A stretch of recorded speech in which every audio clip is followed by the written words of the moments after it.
What's going on, everybody? Welcome to the CINDERS Fundamentals of Strength Training for Mental Health. I'm going to go through the 6 core compound movement patterns, and today we're going to focus on the squat pattern. If you look in the description on the video, you'll be able to see all the different timestamps where we're going to progress through from body weight all the way up to a back squat. And so if there's a particular area you want to focus on, we can take a look at that, and it'll be timestamped there. But to get started, we're talking about a very simple movement, the squat. And so we're going to start with body weight, and we'll just talk about the mechanics of the movement, and then we'll kind of progressively move through from there. So for starters, we have our body weight squat.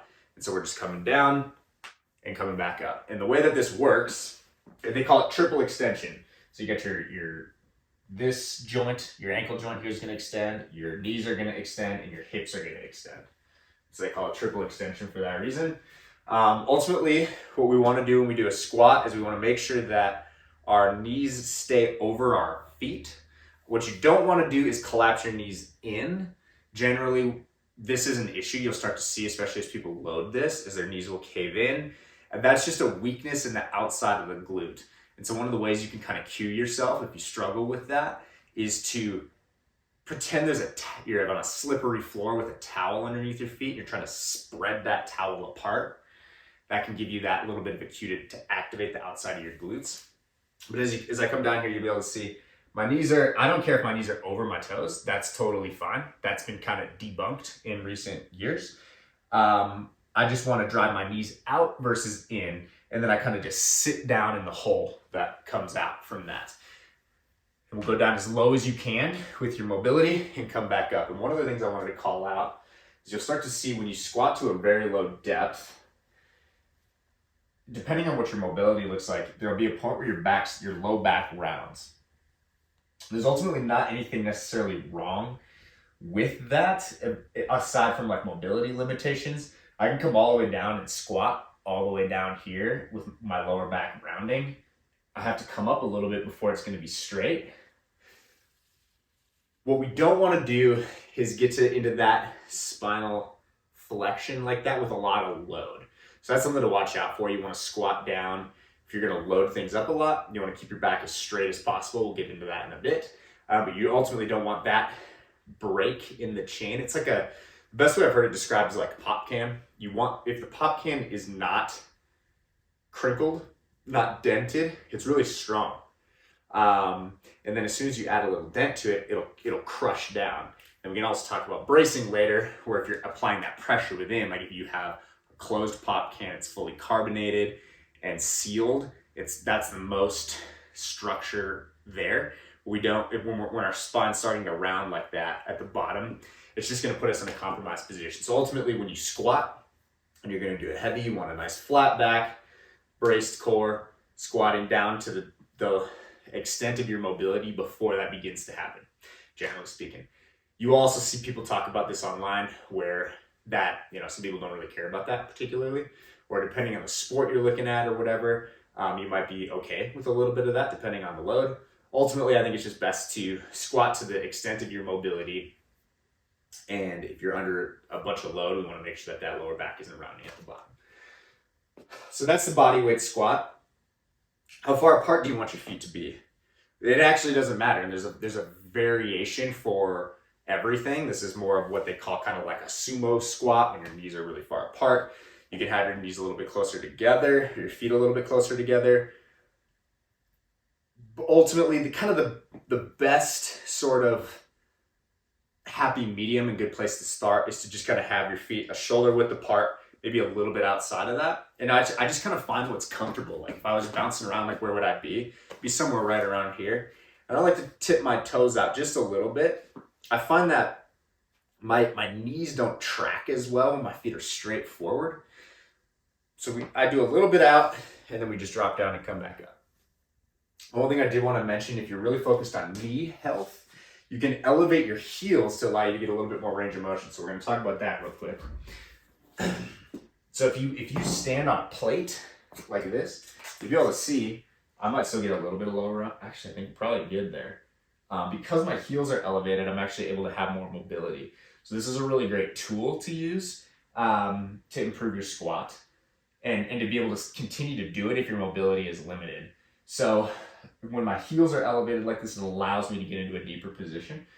And so I can come back up like that. You can use a slant board, same exact functionality, a little bit more stability because my whole foot's on the ground there. Do the same thing. That'll keep my back where I want it to be. That's also going to favor the quads. It's going to tip the force into the front of your leg to focus on that more as opposed to the posterior chain, your glutes. Still fantastic. It's just multiple different variations of the same exercise. Generally what I do is if I'm programming for someone, I'm going to have them probably do squats twice a week if they don't have good mobility. And one of those days will be with the heels elevated, and the other day is going to be without the heels elevated. And the focus will be, sure, continue to build your strength in the heels elevated one where our positioning is good. But then we're going to also have another day where it's going to be very lightweight, and we're going to really just focus on the range of motion with our heels flat on the ground. That's the bodyweight squat. That's the fundamental basic squat. One of the things we can do now as we begin to load that is to do a goblet squat. And that's pretty much going to be the direction you're going to go. Next, step 2. And a goblet squat, you're just going to hold anything in front of you. So you could hold a plate, you could hold a kettlebell, works really good, or a dumbbell, especially if you have, our dumbbells aren't like this, but if you know, your classic dumbbell with the 2 kind of caps on either side, you can hold it like this, works really well. What you'll also notice is, so just to showcase this again really quickly, for me, when I squat down, my low back's going to start to round right around this position here. But if I get this, yep, I think I'm good. I think I'm flat. Because it offsets my weight, it's similar to the slant where it's actually going to keep me a little bit more upright. And so this is a really great tool to, again, help with that mobility. So you're able to sink deeper into the squat and load this position with the weight in front of you and stay in a little bit better posture. And it's self-limiting too. One of the things you'll see with a back squat, it's called the stripper fault. And it ultimately has to do with you have too much load and you're starting to have, you know, bigger muscles take over and you start to come up like, so you come down, and if you start to come up like this, that's an issue. You don't want to do that. Potential risk of injury and things like that. We want to stay and have our chest and our hips come up at the same rate is generally what we're looking for. You kind of can't do that with a significant amount of load when the weight's in front of you. So, like, I mean, I can, because I'm strong enough to hold this, like I can kind of do that, but I can't put a ton of weight. You know, you can do a front squat with a barbell and you kind of can't cheat. It's the same thing. It's like a super heavy goblet squat because you're going to drop it ultimately. So it forces you to stay in good posture. So that's a really great tool, especially if you're nervous about back squats. But we'll get to that in more detail in a second. But for the goblet squat, we're just holding the weight in front of us. We're dropping down nice and low, getting comfortable and coming back up. So that's sort of our next progression there. And then after the goblet squat, the last thing we've got is the barbell back squat. And so the way that this works is you're going to set up the barbell at a comfortable height, and back squats with the barbell, it's one of the strongest movements we have. And because of that, we're going to load it with the most weight out of anything else.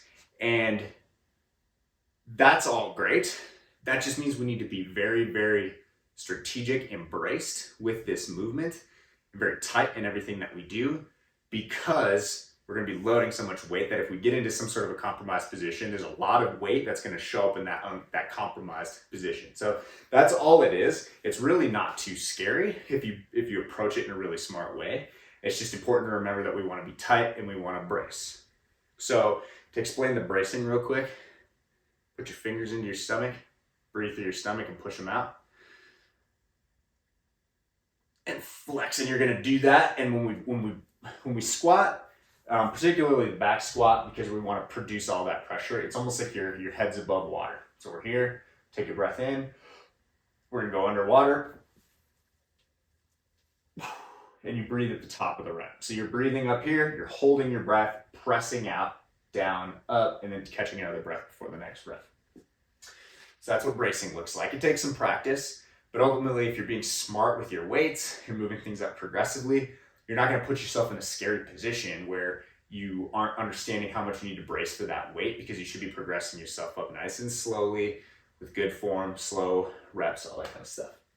The second thing we're gonna do is just a bar position here. So there's kind of two fundamental back squat positions. You can do high bar squat, which is more up on your traps here, and low bar squat, which is on your rear delt. So I'll show you the difference there. So this would be a high bar squat up here on my traps. A low bar squat will be down here on my rear delts. In both cases, we want to squeeze our shoulder blades together and just kind of drive our elbows back and down. I really like the low bar squat. I find it more comfortable than the high bar squat. But either way, we're staying tight in our upper back. So my shoulder blades are squeezed together, squeezing the bar. I'm down here, shoulder blades together, squeezing the bar. Almost like one of the ways that I've heard it talked about too is like I'm pulling my shoulder blades back, but then pushing the bar forward, almost like you're trying to bend it over your back, just to stay super nice and stable there. Take a couple steps out. Generally, you don't want to be dancing around. You want to go pick it up and then kind of 1, 2, 3, maybe 4, whatever, get your feet set. And then we're going to drop into the squat. So again, shoulder blades tight, squeezing, and we're going to brace that big breath in. Down and up. And again, to the extent of the mobility range that you have. Now, one of the things that I wanted to share was, depending on where, just like we talked about with the front squat, the more weight that's in front of you, the deeper you're going to be able to go without that potential lower back rounding, depending on your mobility. So the opposite's true with the back squat. So some people have mobility to do low bar back squat and go all the way down to the ground without having issues with their lower back. Some people don't. What's important to know is that with the low bar squat, you're gonna find, and this isn't a problem necessarily, that you might be a little bit more forward leaning, and that has to do with your anatomy. I have long femurs, so I tend to be a little bit more forward. You'll notice that if I roll this up to the top, I end up actually into the high bar squat position. I actually come up a little bit. My chest comes up a bit more. There's not one way that's better than the other. It's just ultimately your preference. Most people are stronger back here. And again, a little bit more like this, but ultimately we don't really care as long as our chest and our hips come up at the same rate. Like this. If our hips come up before our chest, you can get away with that. Ultimately, you want to not do that. That means that there's a weakness in the chain somewhere and you should just lower the weight. It's not super dangerous. It's just a more compromised position. Your brace matters, all these things. You can grind out a squat like that. I would just ultimately recommend not doing that for the purposes of what we're trying to get out of resistance training for mental health. And that is the squat. Really quickly, I do want to show a couple of regressions as well. So ultimately, there's a lot of ways you can regress squats. If you don't have the mobility to even begin, you're not sure where to start, there are plenty of things you can do. One of which, this is a regression for sure, but this doesn't go away. You can do box squats all the time. And a box squat is sitting down, standing back up. Now, kind of the key with the box squat is I kind of just did that like I was sitting down in a chair. But what's really great to do is to kind of be really controlled with it, touch, and come back up. And keep tension that whole time. You can do this with a barbell. It's a great exercise. Lower down, touch, staying tight, and coming back up. But this is also a great regression for people. If you can't do a squat or you don't feel comfortable with that just yet, you can practice you sitting down and standing up. You can even put some support in front of you. This isn't going to be quite set up that way, but I'd probably push this out a little bit more, but you get the idea. I could come down and back up right here. Another great one is a single leg box squat. That's a great thing you can practice. And lastly, probably the biggest regression we can do, and is a great place to start, is if your knees just aren't feeling really good, you can do these step downs, which I'm gonna do here on the slant board. This super small range of motion, this is great for warming up and blood flow, but this is also a good way to just start to get our legs moving. Ultimately, we wanna add some more range to that, but not if it causes us pain in any way, and this is a great place to start. You start with 10 reps, work your way up to 20, 30 reps. Start to slide a little bit higher up on the board. You can stack plates. So again, with that angle, that's gonna make a difference as opposed to flat. But we could do the same thing here. You could do it on a stair at your house, whatever you wanna do. It's a great movement. It starts to get a little blood flow to your knee and starts to build a little bit of confidence that your body can support your weight. And then you can start to slowly from there, gradually work on coming down into a squat, maybe utilizing a box squat, or even using some support like we talked about too, to help you get some work in. So that's the squat. It's one of the best movements that exists. It recruits your entire body, essentially every muscle in your legs, gives one of the biggest outputs of hormone response and central nervous system activation. So it's a fantastic tool, and we definitely want to learn how to do it. It's a fundamental just part of being a human being. Sitting down on the couch coming up, sitting down on the toilet coming up. So it's a great one to make sure we have dialed up.